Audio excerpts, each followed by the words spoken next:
بهروز دوم از چالشه بدون این اینستاگرام و بدون اکسپلور کردی با من. خوش اومدین.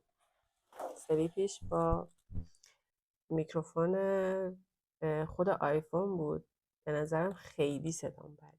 این سری میکروفون رو گذاشتم، اگر صداش بد باشه مجبورم برم یه میکروفون دیگه بگیرم.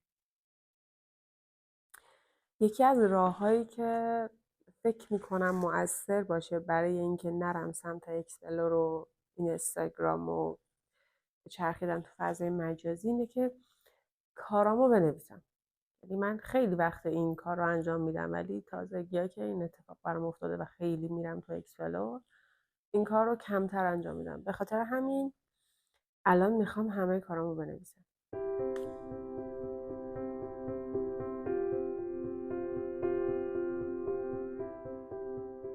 فعلا اینا رو نوشتم، اما میخوام یه چیز دیگه بهت بگم. این که خرید برم، اینی که من الان اینجا نوشتم مچبند و ماسک مو، این میدونی برای چند وقت پیشه؟ برای یه قرن پیشه. ولی اهمال کارم، اینو باید درستش کنم، نه به اون شدت، ولی اینو درستش میکنم. شروع میکنم از فردا چیزایی که باید بخرم و داشته باشم و حتما پیگیری کنم. میخوام یه فکتی راجع به تخم مرغ بهت بگم. تخم مرغ رو وقتی میخوای پوستش رو جدا کنی، آب سرد که میگیری روش، بعد همه جاشو بشکن. اگر میخوای پوستش قشنگ قلفتی ازش جدا شه، همه جاشو اینجوری بشکن. چرا؟ وقتی یه تیکش رو میشکنی بقیه جا رو نمیشکنی، یه چیزی دیگه. بعد یه تیکش رو جدا کن، یه تیکه از پوستش رو آب بگیر تو همون یه قسمت. میدونی چی میشه؟ باعث میشه که پوستش قلفتی ازش جدا شه. قبلا اینو نمیدونستم، بعد حرصم در میومد، لجم در میومد، میدیدم که یه تیکش میچسته بهش، بعد مثل این جزامیا میشد تیکه تیکه. رو تخم مرغ من حساسم. بفرمایید صبحونه. تخم مرغ، پنیر گردو، اینم برای اینکه بیزار با کلاستر باشه، و نون توست جو و قهوه‌ای که همیشه میخورم.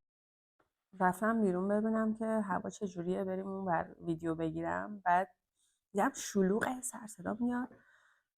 از این ور که میخوام ببینم دم در ورودی ساختمون رو نمیتونم نگاه کنم. اومدم توی آیفون زدم، دیدم گروه فیلم برداری اومده. چه جایی هم انتخاب کردم، همش ماشین داره رد میشه. بیچاره. خیابون باریکه که جای دوتا ماشین کنار هم رد نمیشه. اینا چه ریسکی کردن اومدن اینجا دارن فیلم برداری میکنن. اونا بیچاره شدن. ببین من این با پنیر این تخم مرغ رو له میکنم، بعد بهش نمک و آویشنم میزنم با فلفل، یه چیزی میشه، یه چیزی میشه عالی. این چی شد؟ پورش کردم، بعد گذاشتمش روی نون توست. البته میشه که آووکادو قاطیش پوره کرد، ولی این چون نرسیده بود هنوز، اون چربی خوشمزگی رو نداشت که قاطیش کنم، اگر خیلی خوشمزه میشه. غذا نرمه میشه، من سیب میخورم و هنوز نرفتم اکسپلور.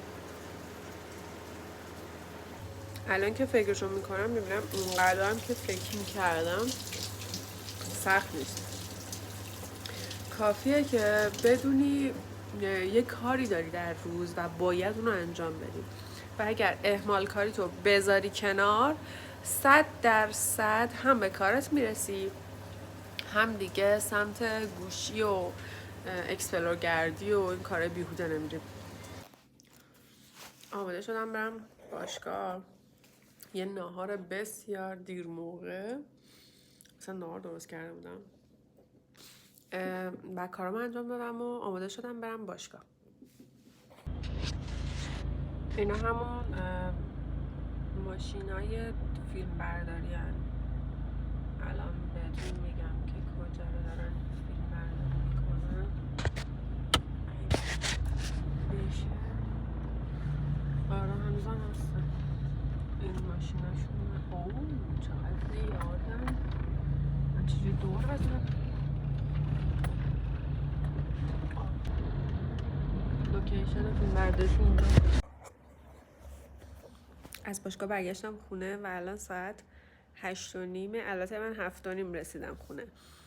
توی 1 ساعت یه ذره ادیت زدم، یه نوشیدنی خوردم. الان میخوام فیلم ببینم و میخواستم بگم که 1 روز کامل میشه که اصلا نرفتم فضای مجازی. خیلی خوشحالم. یعنی واقعا میشه، کار نشدنی نیست. فقط کافیه که برنامه‌ریزی داشته باشی، فقط کافیه که برنامه تو بدونی چیه و نوشته باشی. اگر همینجوری هر دنبیل بخوای بری جلو بدون برنامه، قطعا همش گوشی دستته و همش اون فضای مجازی تو رو دور میکنه از اون برنامه‌ای که داری. پس یکی از راهاش همینه، بنویسی که میخوای چی کار کنی و دونه دونه تیک بزنی. دوست داشتین سابسکرایب کنید و نظراتتون رو بهم بگین. اگر راهی هم شما دارین که میتونین بهم پیشنهاد بدین، حتما بهم پیشنهاد بدین. خوشحالم میکنین. خدافظ.